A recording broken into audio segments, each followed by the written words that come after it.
Dom Casmurro, capítulo 54, panegírico de Santa Mônica. Né? Então vamos começar com essa palavra. Panegírico, eu acho que eu copiei a definição formal aqui. Discurso público em louvor a alguém.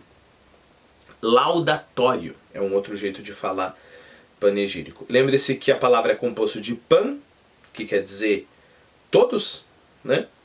E agora, que era uma praça pública na Grécia Antiga, né? Então, basicamente é um discurso que você dirige a todos.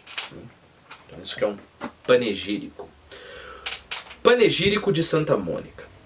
No seminário, reticências. No seminário, não vou contar o seminário, nem me bastaria isso um capítulo. Não, senhor meu amigo. Algum dia, sim, é possível que eu componha um abreviado do que ali vivi e vi, das pessoas que tratei, dos costumes, de todo o resto. Esta sarna de escrever, quando pega aos 50 anos, não despega mais. Na mocidade é possível curar-se um homem dela, e sem ir mais longe, aqui mesmo no seminário tive um companheiro que compôs versos à maneira dos de Junqueira Freire, cujo livro de frade poeta era recente. Ordenou-se anos depois, encontrei-o no coro de São Pedro e pedi-lhe que me mostrasse os versos. Tá. Bom, Junqueira Freire, né? Então a gente tá falando, ele mesmo explica quem é. Muito interessante o que ele fala sobre o seminário. Olha, eu peguei o gosto pela escrita, talvez pra frente eu escreva sobre o seminário, mas não quero falar agora, e não fala mesmo, né? Ele só passa por cima.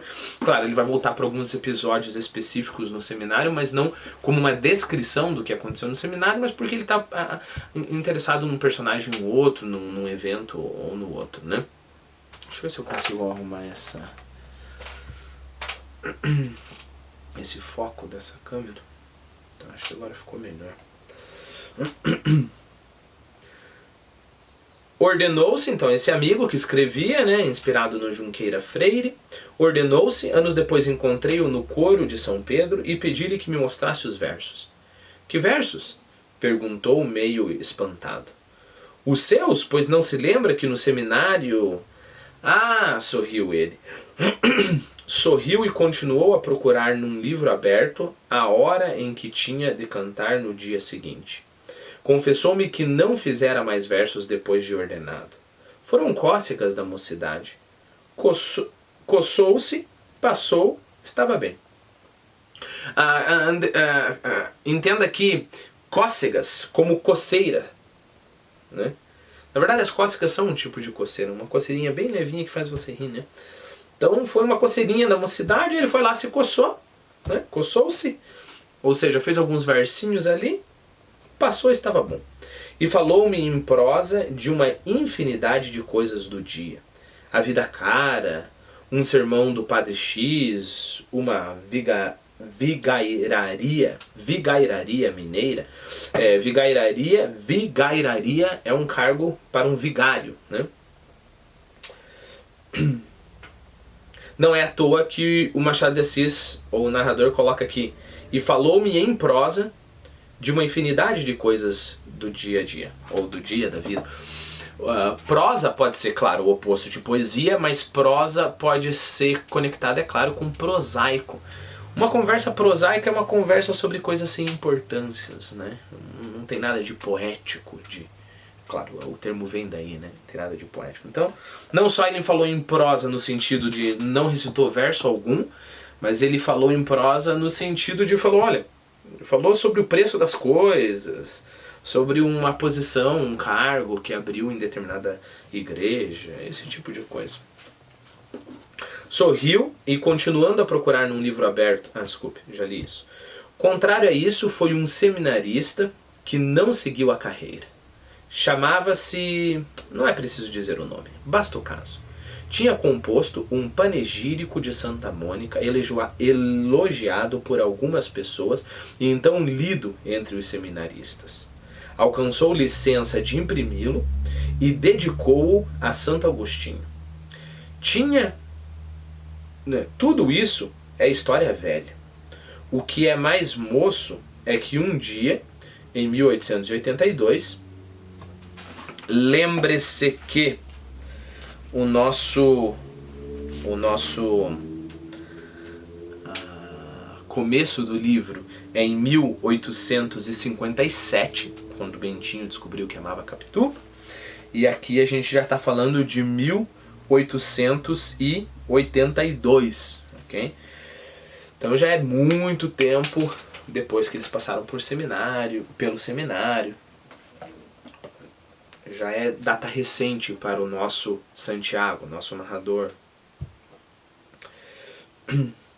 Tudo isso é história velha. O fato de que ele tinha alcançado notoriedade, o fato de que as pessoas leram ele, que ele foi muito elogiado. Era o tempo do seminário ainda. O que é mais moço é que um dia, em 1882, não confundam moço aqui com moço mesmo, que é mais novo, que é mais recente, é que um dia em 1882, indo ver certo negócio em repartição da Marinha, ali dei com esse meu colega, feito chefe de uma seção administrativa. Deixara seminário, deixara letras, casara e esquecera tudo, menos o panegírico de Santa Mônica.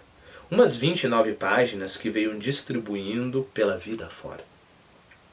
Como eu precisasse de algumas informações, fui pedir-lhes e seria impossível achar melhor nem mais pronta vontade. Deu-me tudo, claro, certo, copioso. Naturalmente conversamos do passado, memórias pessoais, casos de estudo, incidentes de nada, um livro, um verbo, um mote, toda a velha palhada que é palavrório, frases vãs e insípidas, ok? Tagarelice a gente falaria hoje em dia, né? Então toda a velha palhada saiu cá fora e rimos juntos e suspiramos de companhia. Vivemos algum tempo do nosso velho seminário. Ou porque eram dele, ou porque éramos então moços, as recordações traziam tal poder de felicidade que, se alguma sombra contrária houve então, não apareceu agora. Ele confessou-me que perdera de vista todos os companheiros do seminário. Olha que interessante. Conselho, pessoal, toda vez que você lê um livro e ficar alguma coisa estranha, assim, se é um escritor que a gente respeita, se é um Machado de Assis, ele não foi distração. Olha, é muito difícil acreditar que um escritor desse calibre se distrai desse modo, né? As palavras são muito bem pensadas. Então essa frase estranha que a gente tem que encontrar a resposta. Por quê? Ou porque eram dele, ou porque éramos então moços, as recordações traziam tal poder de felicidade que, se alguma sombra contrária houve então, não apareceu agora. Como assim? Houve então aonde? Não apareceu agora? Apareceu agora, no momento que o narrador está falando? Agora na casa dele? Agora no... O que está acontecendo? Vamos lá. Vivemos algum tempo do nosso velho seminário. Ou porque eram dele, do seminário, ou porque éramos então moços, quando estávamos no seminário, as recordações traziam tal poder de felicidade, ou porque lá no seminário era só felicidade mesmo, ou porque nós éramos novos e aí é mais fácil, digamos assim, ver felicidade nas coisas. As recordações traziam tal poder de felicidade que, se alguma sombra contrária houve então, se alguma sombra, se algum momento de desespero, se algum momento mal, triste, houve então no seminário, não apareceu agora na nossa conversa. Tudo era diversão, provavelmente até os momentos em que eles receberam broncas, eles riam, tudo era bonito. E parece isso, né? Quanto mais você está longe de um passado feliz, mais feliz fica esse passado, e até os momentos maus ou até chatos, tediosos desse passado ficam brilhantes, né? Tem uma frase do Watchmen, nada a ver com cultura do Dom Casmurro, né? Mas é muito legal. O Watchmen, eu aconselho vocês a assistir. filme de super-herói, mas muito bom. E aí tem uma parte em que uma das heroínas, que já está velha, né? Ela foi uma heroína, e ela fala que cada dia o futuro fica mais obscuro e o passado se torna um pouco mais brilhante. A cada dia o passado se torna um pouco mais brilhante. Bom, essa é uma digressão, né? Não apareceu agora. Ele confessou-me que perdera de vista todos os companheiros do seminário. Pessoal, eu anotei a etimologia, a origem da palavra palhada. Eu tenho que ler porque eu pesquisei para vocês, né? Olha, vem da onde? Vem de bater palhada. O que é bater palhada? É uma operação agrícola em que se colhem as espigas do milho, quebrando os colmos ou arrancando-os após a colheita para preparo de nova. Então, o que é a história? Eu falei espigas, ok, pessoal? Então você vai lá, você vai colher as espigas, então provavelmente um monte de gente, né? Imaginem fila, depois de fila, depois de fila, depois de fila de milho. Então um monte de gente vão lá colhendo as espigas do milho e quebrando os colmos, que é como se fosse é o caule, né? É o caule do milho, então você quebra os colmos, ou arranca-os do chão, após a colheita para preparo de novo. Então, provavelmente muitas pessoas fazendo isso, e o pessoal, enquanto fazendo isso, vai conversando sobre qualquer coisa. Então, de bater palhada, e aí a gente entende essa história da palha, né? É a palha que você colhia nas espigas, é a palha dos próprios colmos, né? E aí, de bater palhada, vem bater palhada como tagarelar, e depois palhada como tagarelice. Bom, se tornando. Ele confessou-me que perdera de vista todos os companheiros do seminário. Também eu, quase todos, uma vez ordenados, voltaram naturalmente às suas províncias, e os daqui tomaram vigairias fora. Para mim é difícil falar esse ditongo aí, vigairias fora. Então eles pegaram paróquias, igrejas para fora. Bom tempo, suspirou ele, e após alguma reflexão, fitando em mim uns olhos murchos e teimosos, perguntou-me: conservou o meu panegírico? Não achei que dizer. Tentei mover os beiços, mas não tinha palavra. Afinal perguntei: panegírico? Que panegírico? O meu panegírico de Santa Mônica?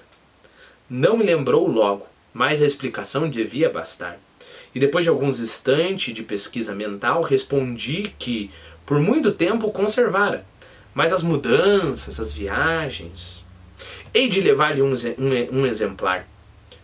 Antes de 24 horas estava em minha casa com um folheto. Um velho folheto de 26 anos, encardido, manchado do tempo, mas sem lacuna, e com uma dedicatória manuscrita e respeitosa. É o penúltimo exemplar, disse-me. Agora só me resta um, que não posso dar a ninguém. E como me visse folhear o opúsculo, opus em latim é obra, né? Tanto é que aquela... não vamos chamar de seita, né? Aquela parte da Igreja Católica chamada Opus Dei é obra de Deus, né? Então, opúsculo é uma obrazinha, né? Tem mais palavras em português com úsculo. Bom, mas é o diminutivo no latim, né? Opúsculo é um folhetinho, né? Uma obrazinha. E como me visse folhear o opúsculo... Aí 2 pontos, né? Veja se lhe lembra algum pedaço, disse-me. 26 anos de intervalo fazem morrer amizades, mais estreita e assíduas... 26 anos de intervalo fazem morrer amizades mais estreitas e assíduas. Mas era cortesia, era quase caridade recordar alguma lauda. Li uma delas, acentuando certas frases para lhe dar a impressão que achavam eco em minha memória. Concordou que fossem belas, mas preferia outras e apontou-as. Perceba, eu tô lendo aqui o livro para vocês, eu não lembro de nada do livro. E aí eu faço um tom, tem como fazer um tom para mostrar que eu tô lembrando e reconhecendo, né? Ó, eu vou ler uma parte que eu já li para mostrar para vocês. Antes de 24 horas estava em minha casa com um folheto, um velho folheto de 26 anos, encardido, manchado. Percebeu? Dá a impressão que eu estou reconhecendo o que eu já li antes. E não, eu estou lendo pela primeira vez. É o caso do nosso narrador aqui, né? Acentuando certas frases para lhe dar a impressão de que achavam eco em minha memória. Concordou que fossem belas, mas preferia outras e apontou-as. Deixa eu abrir um outro vídeo, tá acabando a memória para isso.